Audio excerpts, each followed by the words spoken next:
Solide accord militaire avec la Russie en poche, le Togo est-il en train de tourner le dos à l'ancienne métropole, la France? Question à 10 000 euros qu'on va soumettre à deux personnes ressources au plateau. J'ai l'honneur, le plaisir de vous présenter Dr Folie Gada Ekoui. Docteur, bonjour. Bonjour, cher Gilles. Merci d'être avec nous. Je vous en prie. Vous êtes homme politique. Vous présidez également le mouvement citoyen uni pour l'intégration, directeur par ailleurs de l'Institut d'études stratégiques de l'Université de Lomé. Avec vous, l'homme qui ne bouge pas beaucoup, qui ne bouge pas du tout, son Excellence Sogoyou Kegeoye. Bonjour, Excellence. Bonjour, Gilles, et bon dimanche. Merci. Vous êtes journaliste, ancien ambassadeur du Togo, notamment accord militaire avec la Russie. Le Togo est-il en train de tourner le dos à la France? C'est l'interrogation. Vous êtes autorisé à contribuer à la richesse de cette émission. Envoyez-nous vos contributions via WhatsApp, plus de 128 96 08 43 43. Et d'ailleurs, sur les réseaux sociaux sur lesquels nous sommes en direct, notamment la chaîne New World TV, et également sur Facebook. Envoyez-nous vos contributions. Je me ferai le plaisir de les relayer dans la seconde partie de New World Forum. Chers invités, plusieurs médias russes l'ont annoncé. Ils ont annoncé la conclusion d'un accord en matière de défense avec le Togo. S'agit-il là d'un tournant géostratégique pour ce pays de la CEDEAO? Docteur Folie Gada Ekoui. Merci. Tournant géostratégique, tournant stratégique, tout simplement. Je crois que nous ne sommes pas loin du concept, d'autant que nous avons été habitués à des partenaires traditionnels. Quand vous me parlez d'accords de coopération avec à l'intérieur le menu formation, je pense tout de suite, en tant qu'historien, à la BAM, Bureau d'aide militaire, mise en place par la coopération française en 1960, qui travaillait de concert avec l'ambassadeur Henri Mazoyer de France. C'était le bureau d'aide qui s'occupait de la formation de la gendarmerie togolaise à l'époque. Donc, si aujourd'hui nous confions la formation d'une certaine partie de l'élite militaire à une autre puissance, c'est que forcément, il y a un détour ou bien un changement de la roue. La question se pose aussi avec acuité, d'autant que le Togo n'a pas officiellement rompu avec les accords coloniaux. Si vous appelez coloniaux, je n'aime pas trop le terme parce que le Togo n'a jamais été une colonie française. Le Togo a été, comme vous le savez, sous l'administration onusienne, de la CDN et de l'ONU. La France n'était qu'une puissance administrante. Malgré toutes les tentatives de la France de transformer le Togo en une colonie, du point de vue juridique, nous sommes toujours restés sur le statut qui était celui du Togo, un territoire internationalisé qui va accéder à son indépendance à travers des offices entre trois acteurs. Le Conseil de tutelle des Nations Unies d'une part, la République française d'autre part, et l'Assemblée territoriale ou la Chambre des députés du Togo. Donc c'est complètement différent du schéma des anciennes colonies françaises devenues indépendantes à travers les élections de 58, le référendum de 58, à travers la communauté française, la communauté rénovée, ainsi de suite. Le Togo n'a pas fait partie de ce schéma. Précision d'historien. Oui, donc on ne parlerait pas d'accords coloniaux. On a eu des accords avec la France en tant qu'État souverain. Oui, ces accords ont été signés pour la première fois entre juin et juillet 1963 sous le président Gruniski. Le président précédent n'ayant jamais voulu signer un tel accord, un accord de défense avec l'État français. Donc c'est à partir de Gruniski qu'on a signé le premier accord de défense dans le paquet complet, comme celui que les autres États comme la Côte d'Ivoire, le Burkina, le Bénin, le Dahomey à l'époque avaient signé avec la France. Donc nous avons évolué sous la tutelle militaire sécuritaire française et diplomatique française jusque dans les années 2014. Avec 2014, pourquoi? 2014 correspond à un remaniement magistral et structurel des forces armées togolaises.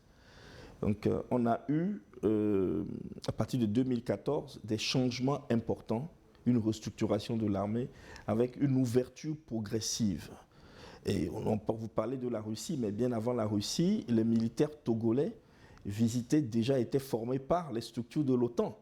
Nous avions reçu plusieurs fois des officiers supérieurs togolais sur la base militaire de Aviano, en Italie. C'est une base de l'OTAN. Donc, la coopération avec la France avait, à un moment donné, avant donc la Russie, avait déjà commencé par connaître une dilution du point de vue de l'emprise que nous avons connue par le passé. Donc, nous sommes à un moment donné où la France, en tant qu'acteur de tutelle sécuritaire, a perdu les pédales, ou s'est mélangé les pédales au Sahel. L'insuccès des opérations françaises pour sécuriser le Mali, pour la sécurisation du Niger, au Burkina, le non-fonctionnement des accords de défense que tous ces États avaient signés avec la France dans un rapport bilatéral, tout cela montre, je ne sais pas s'il faut parler de l'impuissance de la puissance, pour reprendre un terme cher à Bertrand Badi, ou il faut justement seulement parler d'une désuétude d'une puissance militaire qui est tombée au rang, du point de vue militaire, au rang des États tout simplement ordinaires ou des puissances nouvellement émergentes. Donc la France ne fait plus l'affaire du point de vue sécuritaire. Elle est remise en cause. Et en plus, elle est accusée de soutenir les forces terroristes qui endeuillent les États aujourd'hui de l'AES. Il est bien évident qu'un pays comme le Togo, qui est attaqué par les mêmes terroristes, n'est-ce pas, AQMI et les autres, qui revendiquent tout le temps les attaques que nous subissons, et ayant des parrains français, et aujourd'hui les preuves sont nombreuses, ayant des parrains français, il est normal qu'on ne doive plus, n'est-ce pas, continuer de traiter, de travailler avec le même État sur le plan sécuritaire. Donc le Togo va diversifier. En diversifiant, on va vers des pays qui récemment dans la politique internationale ont fait leurs preuves. Et la Russie de Poutine a fait ses preuves, continue de faire ses preuves dans des théâtres qui étaient, on peut dire, inconnus à la Russie, comme les théâtres sahéliens, africains, centrafricains. C'est des théâtres nouveaux pour l'armée russe ou les armées privées sous-traitées par l'État russe. Donc, le Togo diversifie, tout en ne rompant pas les accords préliminaires ou les anciens accords signés avec l'État français. Ça me soulève beaucoup de questions que je vais vous relayer d'un moment à l'autre, le temps de demander à son Excellence ce qu'il pense de ces accords d'exclusivité avec la France qui sont en train de s'effriter avec ce que les médias russes annoncent, un accord de défense avec la Russie. Je crois que M. Gada a fait un rappel historique qui nous édifie, nous tous, qui édifie les auditeurs, les téléspectateurs. Et toi, ton inquiétude, c'était de voir par rapport à la CEDEAO, par rapport à... Mais la CEDEAO même ne vivrait pas sans les armes russes. Le Nigeria, qui est la première puissance de la CEDEAO, mais elle s'équipe militairement en Russie. Ton ami Mbalo, qui sautille comme un criquet à tout moment contre les autres, soi-disant ils ont quitté la CEDEAO. Il est matin, midi, soir en Russie et ce n'est pas pour acheter des cacahuètes. Et les autres, je ne vais pas les citer, même le Ghana à côté ici. Donc, ce n'est pas une question de CEDEAO. Vous voyez, on va cesser nous-mêmes de nous mettre dans la prison de quelqu'un. La CEDEAO doit cesser d'être une prison sécuritaire pour les gens, une prison intellectuelle, où on ne peut pas réfléchir autrement que par la CEDEAO. C'est quoi la CEDEAO? Donc, laissons ça. Maintenant, la diversification. Acheter en Russie, mais ce n'est pas un délit. La France, même aujourd'hui, alors nous parlons, la France ne peut pas vivre sans acheter en Russie. Oui, il n'est pas question d'acheter. C'est un accord de défense, carrément. Oui, mais acheter. On t'a dit qu'on donne cadeau, les accords de défense. On avait les accords de défense avec la France. Tu crois que la France donnait les armes cadeaux, elle les vendait? Non, je pense qu'il faut faire une nuance entre les accords commerciaux simplement et un accord en bonne et due forme. Je dis que traiter avec la Russie, que ce soit en accord ou en quoi, n'est pas un problème. Ce n'est pas un délit. Ce n'est pas un péché. Donc, les gens de qui nous avons peur, et nous ne voulons pas aller en Russie, eux-mêmes vivent, mangent, boivent grâce à la Russie. Donc, quand on dit que le Togo a signé des accords avec la Russie et que les gens trouvent que peut-être ça veut dire qu'on a tourné le dos à la France, il a rappelé, nous ne sommes pas une colonie française quand même. Non, mais ce que moi je voudrais dire, les accords de défense avec la France stipulent clairement qu'il y a exclusivité avant que le Togo conclue un accord avec Tu peux me dire le prêtre, le cardinal, l'évêque, l'archevêque ou le pape qui a célébré entre le Togo et la France le mariage en monogamie? Tu le connais, celui qui a célébré ce mariage? Non, ben, il y a... Mais arrêtez ça. Non, mais pas arrêtez. Non, arrêtez ça. Parce que moi, je dis ce que les tests ont laissé. L'article dit... Mais si vous suivez autant les tests, donc allez-y, appliquez intégralement le code noir, appliquer intégralement les accords coloniaux, et c'est fini, tout le monde est heureux comme ça. Ça veut dire que les accords, les 10 accords sont caducs. Mais les caducs ou non, le Togo fait face aujourd'hui à des réalités qui lui demandent des armes. Et tout le monde sait, depuis que les Européens eux-mêmes sont allés gratter la dent de l'ours qui dort en Ukraine, on sait qui a quelle arme. Est-ce que tu comprends? On sait qui fabrique quelle arme. Et si tu es attaqué par les terroristes, tu sais avec quelle arme tu peux lutter contre les terroristes. Et maintenant, si tu sais que c'est en Russie que tu peux trouver ces armes, tu vas signer des accords de coopération militaire avec la Russie et tu te défends. Mais les gens, nos soldats qui meurent dans Pengal, ce n'est pas des Français qui meurent. Vous voulez quoi? Qu'on aille demander l'avis de la France avant de chercher les armes pour nous défendre? Tu as vu ce que Macron même a dit à propos du Bénin, quand le Bénin voulait acheter des armes? En un mot ou en trois, bon, le Bénin n'est pas assez mûr pour acheter les armes. Bon, nous, les Français, on va réfléchir. Les terroristes sont en train de tuer les gens et les Français vont réfléchir parce qu'il faut des intermédiaires, parce qu'il faut ceci. Ce charabia, ce baratin-là, on ne peut le servir qu'aux Noirs. Maintenant, si les Noirs peuvent trouver d'autres fournisseurs qui ne sont pas habitués à ce baratin, à ce charabia, mesquins et assassins, mais ils s'adressent à eux. Donc, pour moi, aller en Russie acheter des armes, aller en Turquie acheter des armes, tu sais, un des grands fabricants d'armes, des armes de qualité, c'est la Corée du Sud, par exemple. Mais même des pays européens achètent des armes chez la Corée du Sud. Même pourquoi pas la Corée du Nord? Mais, non, laisse-moi. Si je parle de la Corée du Nord, on va dire, bon, voilà, Poutine, Kim Jong-un, bon, c'est des fanatiques, des extrémistes, des gouvernements extrémistes. Non, c'est pour te dire que si le Togo a des besoins réels, il doit s'adresser aux pays qui fabriquent des armes réelles pour défendre son territoire, pour défendre sa population. Parce que les armes que vous avez eues de la France avec vos contrats d'exclusivité, ce n'est pas la peine quand on réforme les armes de la guerre d'Algérie, on vous donne. On réforme les armes de la guerre d'Indochine, on vous les donne. Et on dit que, et quand on vous donne ces armes, âgées de 60 ans, 100 ans, on donne aux terroristes les armes qu'on vient de sortir d'usine pour aller tuer nos soldats. Mais je crois quand même que tout bon dirigeant africain confronté au terrorisme ou bien au risque, il n'attend pas qu'il soit confronté d'abord. Dès qu'il flaire le risque, il doit prendre des dispositions. Les armes, je te dis, je répète qu'aujourd'hui, on sait qui fabrique quelle arme, à tous les niveaux. Hein. On sait qui a quelle arme.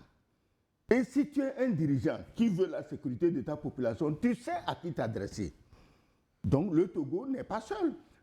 L'ambassadeur de Russie au Togo et au Bénin, avec résidence à Cotonou, a dit clairement que le Bénin aussi a exprimé ses besoins en armement russe, ce qui est normal. Le Bénin aussi est attaqué, puisqu'on lui a donné un avion qui servait à chasser des criquets, on lui a donné cet avion pour lutter contre les terroristes. Mais le Bénin, les gens y réfléchissent.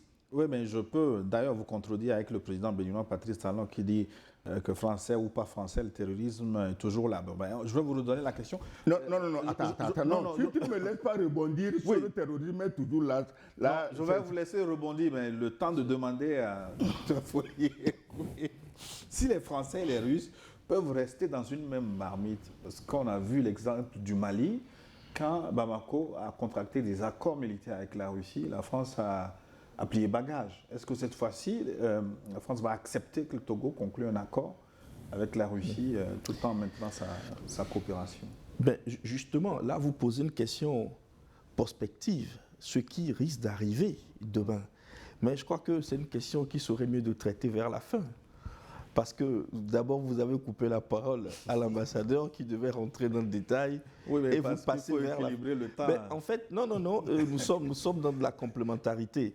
En fait, je voudrais faire un précis. Oui. Ce que le Togo a signé avec la Fédération de Russie, ce n'est pas un accord de défense. En droit international, il faut faire le distinguo entre l'accord de coopération militaire et l'accord de défense. C'est vrai, la coopération militaire est le début d'une structuration plus complexe des rapports de sécurité.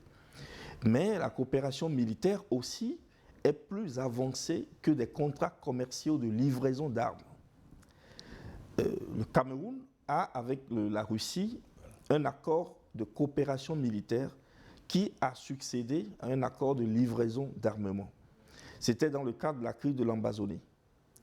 Le Togo, ce dont le Bénin parle, c'est comme le dit l'ambassadeur, c'est juste de la vente d'armes, ou bien peut-être c'est vous qui le disiez, de la vente d'armes. Mais le Togo, à partir de cet accord militaire, va livrer des données stratégiques à la Russie. Le fait de dire, par exemple, que des militaires togolais vont être traités, soignés en Russie, c'est un paravent juridique qui ouvre un corridor entre le Togo et la Russie. C'est-à-dire, au lieu d'envoyer des élites militaires se faire traiter en France, avec tous les risques de la médecine, de l'eugénisme très avancé aujourd'hui, de l'insertion des implants pour la surveillance de l'activité neuronale des élites des forces spéciales. Ça va jusque-là? Oui, bien sûr, parce que quand vous laissez vos élites militaires être traitées, subir des opérations chirurgicales, dans certains États, la technologie avancée, vous courez beaucoup de risques. On peut faire des implants. Et on a eu l'histoire des implants durant la guerre froide. C'est une vieille technologie où on surveille vos activités. À partir de même les chefs d'État qui se font traiter, quand on ouvre votre corps, il est préférable que vous le fassiez dans votre pays. En tout cas, pas dans un pays qui est hostile. Donc ça permet aujourd'hui au Togo... Ce que vous dites, c'est suffisamment grave parce que la plupart des officiers africains sont formés en France. Ça veut dire que si de telles technologies existent, nous sommes espionnés à ciel ouvert. Mais bien sûr, malheureusement, ce n'est pas le thème de notre rencontre. Mais je voudrais dire que cette relation fait un déboîtement. Et la Russie aura accès à beaucoup de données stratégiques. Si le Togo signe cet accord, c'est qu'effectivement, il y a une diversification prononcée.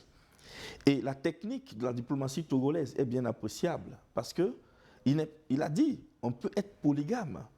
La polygamie, c'est la normalité. La monogamie, c'est l'exception. Même dans les rapports humains, les monogames sont les hommes qui ont pu faire la 16 parce qu'on n'arrive pas à se faire suffire d'une seule femme pendant longtemps. Il faut faire la 16 pour être monogame. Donc la polygamie, c'est la norme. Vous voyez, le Togo et la Russie, vous savez, il y a le versant formation. Et la formation aussi est stratégique. Il y a la formation aux armements qui sont livrés. En 2021, nous avons eu un problème avec la France par rapport aux hélicoptères. Je ferme la parenthèse, mais les hélicoptères 5 qu'on devrait nous livrer, le Togo avait l'argent, on a refusé de livrer les hélicos. Et comment vous pouvez avoir un partenaire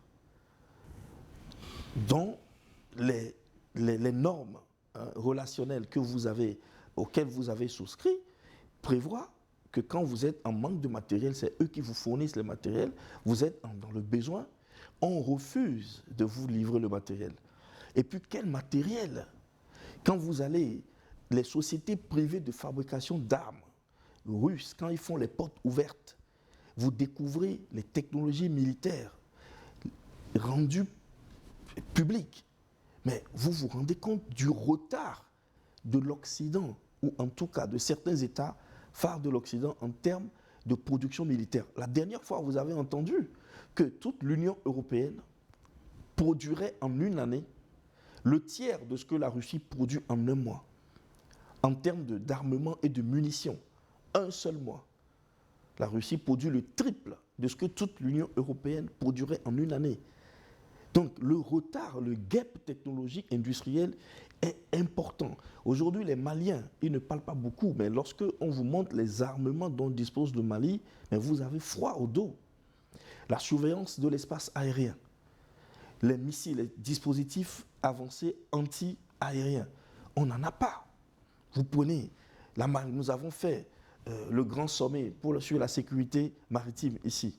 Mais est-ce que la marine de nos États, les marines sont équipées? Non. La piraterie continue. Et nous sous-traitons des navires occidentaux qui quittent le programme Triton, qui viennent faire la police militaire sur les mers pour protéger les bateaux stratégiques de nos États. Donc, pourquoi? Parce qu'on n'a pas le matériel. On ne l'a pas parce qu'on ne veut pas nous les vendre. Vous avez suivi le cas du Burkina.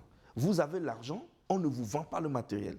On dit que vous ne méritez pas de manipuler cette technologie. Mais la Russie ne pose pas ces problèmes. Et le Togo a besoin d'être équipé. Vous savez, la marche du point de vue sécuritaire avec un État comme la France a créé beaucoup de désagréments à notre pays. L'armée togolaise, malgré la discipline que nous lui valons et que beaucoup d'États lui reconnaissent, l'armée togolaise est sous-équipée. Elle est sous-équipée du point de vue de l'intelligence militaire. Il y a des dispositifs de collecte de l'information, mais nous en avons eu. Nous sommes des civils en Europe. Il y a des dispositifs que vous pouvez acheter au magasin que vous ne trouvez pas dans l'armée togolaise, accessibles aux civils. Ceux qui vivent aux États-Unis, c'est encore pire. Donc, nous avons non seulement du point de vue de l'armement, mais aussi du point de vue de la doctrine militaire. Il n'existe pas de doctrine militaire au Togo.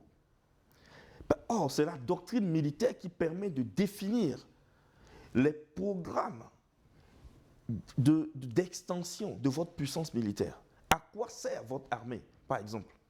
Une armée entretenue depuis les années 60. On n'a pas fait de guerre. On a eu quelques problèmes liés au soubresaut politique dans les années 90. Mais ce n'est pas du ressort de l'armée. C'est la gendarmerie, la police qui gère ça, sécurité intérieure. Mais qu'est-ce qu'on a fait avec l'armée? On n'a pas fait de guerre avec le Ghana, avec le Bénin, avec le Burkina. Donc tous les militaires que l'État a entretenus pendant des années ont servi à quoi? Et par rapport à quel programme, à quelle menace doit-on étendre l'effectif de l'armée? Doit-on le réduire? Parce qu'on n'a pas de doctrine militaire. Pourquoi? Parce que nos partenaires techniques et financiers en sécurité considèrent qu'ils s'occupent de la région. Ils ont les informateurs, ils ont des systèmes de sécurité, ils ont la BIMA en Côte d'Ivoire, ils ont des détachements au Bénin, ils font la sécurité pour nous. Quand il y a un danger, c'est eux qui nous informent. Donc nous, on a juste besoin d'une petite armée qu'à la rigueur ou à la limite, on va exploiter pour les guerres par procuration. Qu'est-ce qu'on appelle une guerre par procuration? C'est les guerres de l'ONU. C'est les casques bleus. On vous prend, on vous envoie, vous faites des guerres, vous ne comprenez pas pourquoi vous combattez. Or, l'armée se déploie au nom de la nation. Si vous suivez bien l'histoire des armées, depuis l'Asie en Europe, les militaires qui sortent et qui se livrent en sacrifice, ils le font pour leur pays. Et c'est une vision psychologique de la nation. Or, aujourd'hui, les militaires ou les armées fonctionnaient comme des mercenaires. Pourquoi? Parce qu'on n'a jamais été confronté à des problèmes sérieux pour lesquels on a eu besoin vraiment d'une discipline de l'armement, de la fourniture de l'armement. Ça, la Russie nous l'offre aujourd'hui. Et en quelques années, vu la discipline de notre armée, le Togo risque de devenir l'un des pays du Golfe les plus entraînés, les plus craints du point de vue sécuritaire. Nous le sommes déjà grâce à la discipline, mais nous le serons davantage si aujourd'hui on réentraîne les troupes et on arme notre armée. Donc je crois que ceux qui peuvent se fâcher, comme vous dites, ils n'auront que leurs yeux pour pleurer. Parce que, sincèrement, du point de vue humain et moral, je vous ai confié ma sécurité pendant 60 ans. Au bout de 60 ans, il y a des rebelles que je découvre que vous financez, qui sont plus armés que moi, et dont la pression me pousse à venir m'agenouiller devant vous. Quel est le sens de cette coopération? Si la coopération n'a pas pour finalité de me rendre souverain après un moment. Vous voyez la tutelle, la curatelle, ça fonctionne comme ça. On vous entraîne pour que vous soyez indépendant, vous soyez souverain.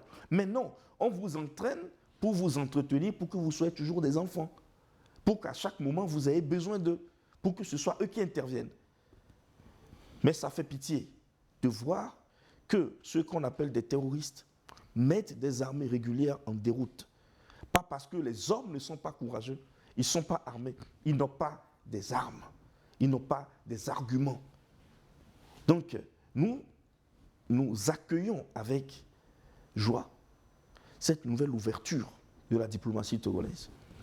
Et si vous me permettez, nous avons fait un travail avec un citoyen ministre, aujourd'hui je ne vais pas le citer, sur la diplomatie de son Excellence Faure Gnassingbé depuis 2010. En 2010-2018. Vous serez étonnés, mais la diversification que vous voyez est structurelle. Elle n'est pas contingente. Elle s'inscrit dans une vision de l'État togolais, de se libérer de toute tutelle centralisée. Et des gens vont pleurer, mais nous serons dans cette lancée. Maintenant, pour revenir à la question que vous avez posée, vous vous demandez si les autres seront contents. Vous savez ce qui va se passer. Et ici, je fais une analyse à partir d'un regard qui n'est pas politiste, mais un regard qui va sur le sacré. Il y a des textes qui prévoient une confrontation au Togo entre 4 grandes puissances. La France, la Russie, la Grande-Bretagne et un pays du Proche-Orient que nous n'avions jamais pu identifier jusqu'à ce que nous ayons vu l'entrée d'Israël dans le sérail de notre pays. Donc, il y aura une confrontation entre ces 4 puissances au Togo. Mais ce n'est pas un hasard. La diversification de l'État togolais va permettre la confusion de ces puissances. Vous voulez savoir ce qui risque d'arriver? Je dis que nous devons nous préparer parce que certains ne seront pas d'accord. Et dans un pays qui est divisé, il vaut mieux ne pas avoir des ennemis étrangers qui sont forts. Et c'est aussi peut-être un petit message que je lance à toute la classe politique. Il y a des fois où, l'ambassadeur l'avait dit, il faut laisser tomber les enjeux, les petits enjeux micro-nationaux pour se concentrer sur les enjeux qui sont macro-nationaux, ce qui compte aujourd'hui. Une question très simple, et je m'arrête ici. Vous avez un différend avec le pouvoir qui vous gouverne. Mais le pouvoir qui vous gouverne, après un long moment de camaraderie internationale, a découvert les grands enjeux qui menacent votre pays. Pas le pouvoir, votre pays, donc vous compris. Et le pouvoir qui vous gouverne se prépare pour confronter ces enjeux. En ce moment, vous décidez, qu'est-ce que vous décidez? De laisser tomber vos petites querelles qui ne sont pas de vrais enjeux, ou bien vous venez soutenir le combat macro-national qui se mène pour le bienfait de tout l'ensemble. C'est une question qui se pose aujourd'hui. Je m'arrête. Je vais vous relancer sur cette question intéressante. Vous avez dit beaucoup de choses qui méritent d'être questionnées. Je renvoie donc la question à l'ambassadeur. Est-ce que cet accord avec la Russie permettra de lutter plus efficacement contre le terrorisme qui sévit actuellement? Non, ce n'était pas ça la question. Oui, tu avais dit quelque chose, je voulais rebondir. Oui, derrière cette question. Journaliste, il voulait vous embrouiller. Pas du tout. Tu as Parce dit, que les autres ont dit, français ou pas français, le terrorisme continue. oui, tu sais, Donc ça veut dire que ce sont les Français. nous sommes des pays entre griffes indépendants. Oui. Jusqu'ici, il y a 3 pays africains noirs qui sont indépendants. C'est les 3 du Sahel. Le reste, on sait qui fait quoi. Alors, quand quelqu'un dit « Ah, vous avez chassé les Français, est-ce que vous en avez fini avec les terroristes ?» Ça veut dire que lui n'a pas chassé les Français. Mais chaque fois que tu dis qu'il y a les Français, tu lui on t'appelle, on t'agresse, on te menace. Quand tu dis qu'il y a l'armée française au Bénin, mais tu es menacé. Je sais de quoi je parle. Alors, toi qui fais l'apologie de l'armée française, mais c'est ton droit. Tu peux déplacer même la base de la Légion étrangère et tout pour mettre dans ton pays, c'est ton droit. Laisse les autres chasser qui ils veulent chasser. Parce que si toi tu veux que ton armée soit réduite au niveau des tirailleurs, fusillables à merci à Tiaroy, mais ça fait ton affaire. Les pays du Sahel ont décidé de lutter eux-mêmes. Ils ne veulent pas que les Français se battent pour eux. Mais toi, tu veux que les Français se battent pour toi, mais à chaque fois qu'on entend que les terroristes ont tué tes soldats, on cherche les Français, on ne les trouve pas, et quand on aperçoit un, il est du côté des terroristes. Alors, donc c'est un choix. Moi, je voudrais vraiment que cette polémique de on a chassé les Français et il y a encore les terroristes. Mais la question de fond, répondez à la question de fond. Pourquoi malgré le départ des Français de l'AES, le terrorisme continue? Malgré le départ des Français. Mais est-ce que les Français ont cessé d'envoyer les armes? Est-ce qu'ils ont cessé de financer? Mais le terrorisme, tu n'as pas besoin d'arriver. Pourquoi les autres, les Maliens, ont verrouillé le ciel? Parce qu'ils savent que les armes étaient parachutées. Ouais. Mais attendez, on ne va pas... Les renseignements sont donnés parfois aux terroristes selon... Mais les terroristes ont même des drones. Et Tiani, le président Tiani du Niger, avait dénoncé ça. Il a parlé de 100 drones qui sont arrivés au Bénin et puis bon, qui ont disparu. Et quand ils parlent de... mais comment?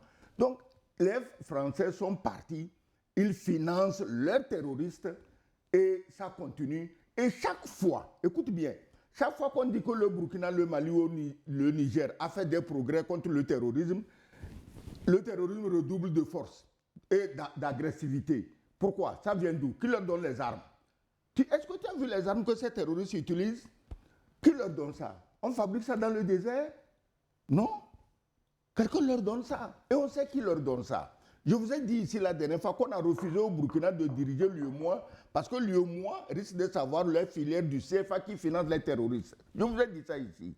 Donc, celui qui pose cette question, malgré le départ des Français, pourquoi il y a encore des terroristes, sache que c'est lui qui aide à renforcer les terroristes dans les pays de l'AES pour justifier ses pensées tordues. Est-ce que tu comprends? C'est lui. Il aide à renforcer les terroristes dans le Sahel pour pouvoir se moquer des pays du Sahel. Ah, vous avez chassé les Français, non? Il y a encore les terroristes. Toi, tu n'as pas chassé les Français. Mais il y a les terroristes chez toi. Est-ce qu'il peut expliquer ça à son peuple? Les gens du Sahel, les présidents du Sahel expliquent à leur peuple, nous nous battons nous-mêmes. Nos soldats meurent pour nous-mêmes. Nos VDP meurent pour nous-mêmes. Mais on ne peut pas demander aux Français de venir se battre pour nous, surtout que quand ils étaient là, ils ne se battaient pas. Le seul fait d'armes de l'armée française au Mali, c'était de canarder un convoi de mariés, 19 morts. On n'en parle pas. C'est le seul fait d'armes de l'armée française au Mali. Alors, maintenant, si lui, il veut qu'on lui bombarde un convoi de mariés, c'est son problème. Mais qu'il cesse de déranger ceux qui veulent la liberté, ceux qui veulent la souveraineté. Eux, ils ne l'agressent pas. Hein. Eux, ils ne l'ont jamais agressé, ils ne l'ont jamais humilié, ils ne l'ont jamais taquiné. Tu dis aux gens, je vous invite au défilé chez moi. Donc tu les invitais pour les insulter. On se rend compte que c'était pour les insulter. Tu voulais les avoir nez à nez pour les insulter. Et eux, comme ils ne sont pas des naïfs, ils ne sont pas venus. Alors, ce président, je crois qu'il faut remonter un peu sur ses origines pour savoir comment il se comporte. Allez demander aux Béninois, ils vous le diront, ce n'est pas mon travail. Je ne suis pas béninois, je ne vote pas au Bénin. Donc, pour revenir à tout ce que lui a dit, mais le Togo tient, je parle du pays, grâce à la discipline de son armée. Tout à fait. Le désir des dirigeants du pays de diversifier les équipements de cette armée, discipline renforcée par des armes adéquates, en feront une force incontournable. Mais Gilles, dis-moi, est-ce que tu crois que c'est un hasard que ces derniers temps-ci, des gens s'en prennent à l'armée? Ah, les manifestants, il faut tuer les militaires, il faut jeter cocktail Molotov sur les militaires, il faut faire caca pour jeter sur les militaires, il faut empoisonner les militaires. Mais ils sont payés pour ça. Parce qu'ils savent que le noyau de ce pays, pas du régime, attention, comme il a dit, les gens disent, ah, c'est le régime, il protège. Et vous? Et le peuple? Et l'ordre dans le pays? Et la discipline dans le pays? C'est le régime? Donc, l'armée, on sait ce que vaut notre armée. On veut la détruire de l'intérieur. Et on a payé toute une myriade d'analphabètes. Pourquoi on a préféré les analphabètes? Parce qu'ils ne peuvent pas réfléchir. Ils ne peuvent pas analyser. Il faut les écouter parler. Ils ne peuvent même pas aligner une phrase en français. Est-ce que tu comprends ce que je te dis? Donc, il n'y a pas de hasard. Le désir du Togo de diversifier son équipement n'est pas un délit. Normalement, si la France est notre partenaire et elle nous aime, si en économie il y avait amour et elle nous aime, c'est elle qui nous aurait dit, écoutez, il y a certaines armes dont je ne dispose pas. Je vous conseille de les prendre chez les Coréens, chez les Russes, chez les Chinois, parce que moi, en tant que France, ami du Togo, je veux que le Togo soit en paix. Mais non! Mais non! Maintenant, on dit qu'il y a des risques. Mais écoutez, On va reparler si un dirigeant ne prend pas des risques pour son pays, c'est qu'il n'est pas dirigeant de ce pays. Oui, on va reparler des risques. Il y a des risques, on sait. Je vais vous reposer la question là-dessus, le temps de revenir à Dr Ekwe. Si je résume votre pensée, ce que vous avez dit, la conclusion que vous avez tirée tantôt, c'est que stratégiquement, ce n'est pas le bon moment pour déranger le régime togolais. Alors, je vous rajoute une question. L'annonce de cette coopération avec la Russie intervient au moment précis où le régime est chahuté par des influenceurs dont la plupart sont installés à l'étranger, notamment en France. Est-ce que c'est une coïncidence où il y a un lien de cause à effet avec ces mouvements sociaux et la réponse à donner par cette communauté? Donc certainement, ce n'est pas une coïncidence. Il n'y a que peut-être des enfants de cœur qui croient que des soulèvements populaires soient spontanés. Il n'existe pas de spontanéité dans le soulèvement populaire en tant que catégorie sociologique. Les soulèvements populaires sont organisés, sont financés. Et d'où les influenceurs ou les relais nationaux tiennent-ils les fonds? Ce n'est pas un hasard. Moi, je pense, quand vous analysez les revendications de ces influenceurs et ce qui s'est passé sur le terrain, logiquement, il n'y a pas de lien. Je parle en tant que quelqu'un qui a fait l'UFC pendant des années. L'Union des forces de changement. Oui. Et l'UFC est un parti qui a fait dans tout. Il a fait dans l'action subversive, avant sa normalisation en tant que parti, qui a fait dans l'armement, dans la déstabilisation, avec des partenaires internationaux, et qui a fait dans l'armement des civils, dans la formation de civils. L'UFC a fait tout cela.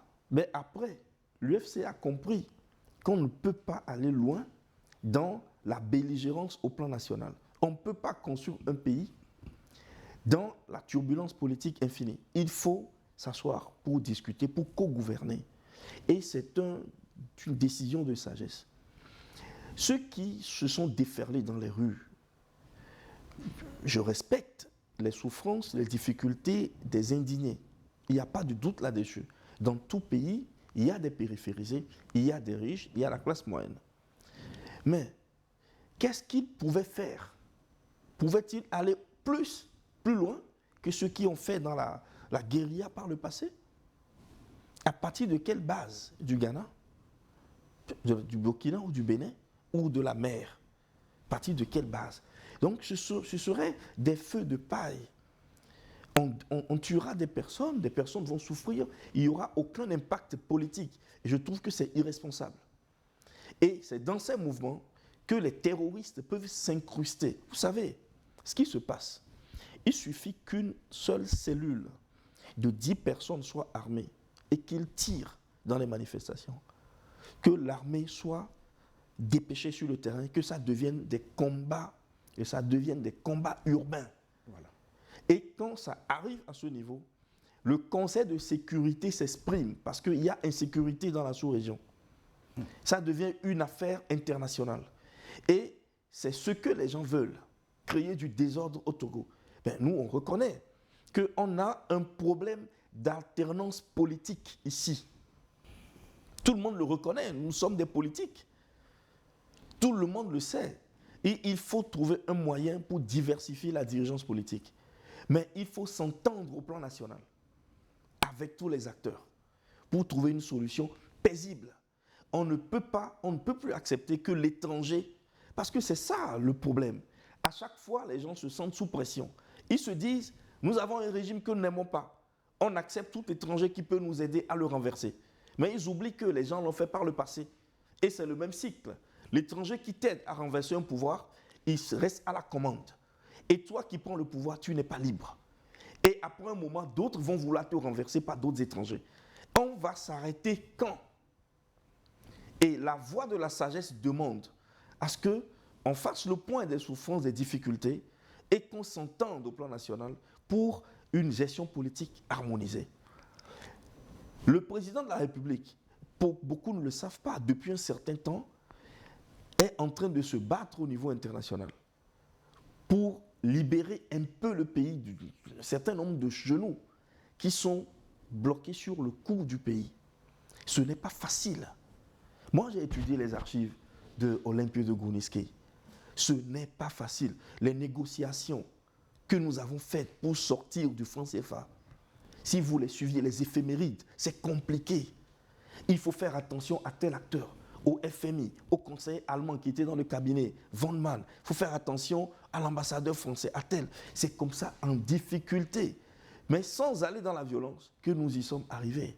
Mais ceux qui n'ont pas voulu de ça, ils ont utilisé la violence pour arrêter le processus. Vous voyez? Donc nous, les Togolais, je le dis encore, c'est dans notre intérêt de trouver un point d'entente au niveau national. Il n'y a aucun problème qu'on ne puisse résoudre. Et il faut faire attention aux anciens impérialistes. Parce que ce que beaucoup ignorent, c'est que les impérialistes n'aiment pas l'Afrique. Ils n'aimeront jamais aucune génération d'Africains. Et le projet, c'est de faire une Afrique sans les Africains qui serait à jamais un paradis terrestre pour la race blanche. Ce n'est pas moi qui le dis. J'ai cité de mémoire le grand patron de l'apartheid en Afrique du Sud. C'est lui qui l'a dit. Ce n'est pas moi qui l'ai dit. C'est aucun Africain qui le dit. C'est sorti ouvertement. Et quand vous prenez tous les accords, depuis le Concordat de Berlin, jusqu'aux accords qui ont eu lieu après la Deuxième Guerre mondiale, durant la guerre froide, les années 90, vous comprenez qu'il y a une chape qui se déferle contre les Africains, contre l'Afrique, contre les nations africaines. Et le moment est bien choisi pour que nous allions vers l'entente. Les terroristes que vous voyez, je vous mets au défi. Allez voir, étudier le processus de décadence du Ghana, de l'empire ghanéen. Étudier le processus. Les Almoravides qui sont venus, c'est exactement ce qui se passe. Étudier le processus de la mise en place des razzias. Comment les chefferies, les grands royaumes, les petites chefferies, les kingdom forests ont été attaqués par des groupes rebelles d'où personne ne savait l'origine. Qui ont détruit petit à petit et qui ont... C'est ce qui se passe dans le Sahel. C'est ce qui se passe encore aujourd'hui. Donc nous sommes dans le même remake. Et les Africains doivent comprendre qu'il faut se souder contre ce phénomène pour garder nos États, pour garder nos pays. Nos petites affaires de qui va gouverner, quand et comment, on verra ça après. On va les voir. Je sais qu'on va résoudre ces problèmes après.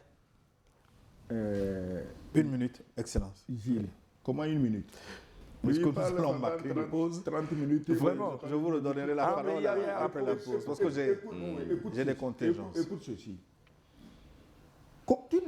Je reviens. Tu n'es pas surpris que des gens s'attaquent au Togo pour demander un changement et ils se disent panafricains et en même temps ils appellent Macron n'a qu'à venir régler le problème. Et puis l'autre qui est allé plus loin, que l'Amérique doit intervenir au Togo. C'est les panafricains ça.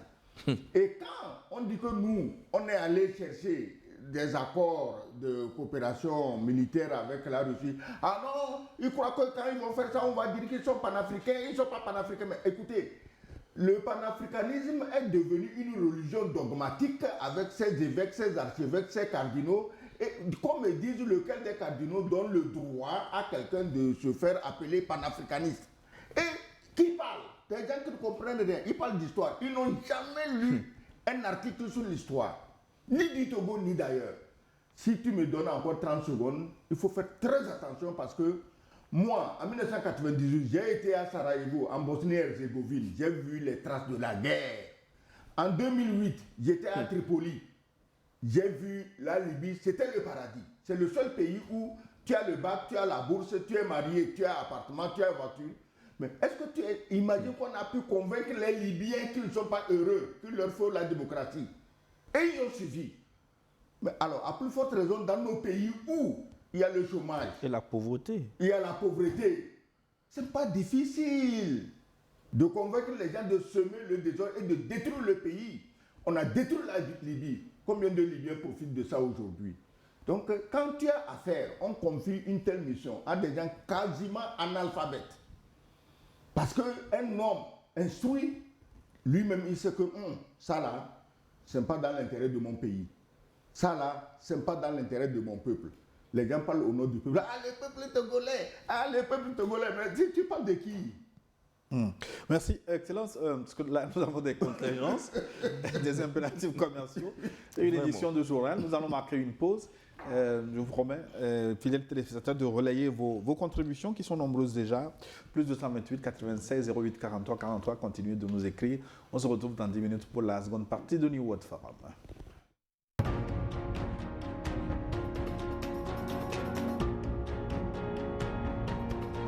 Vous cherchez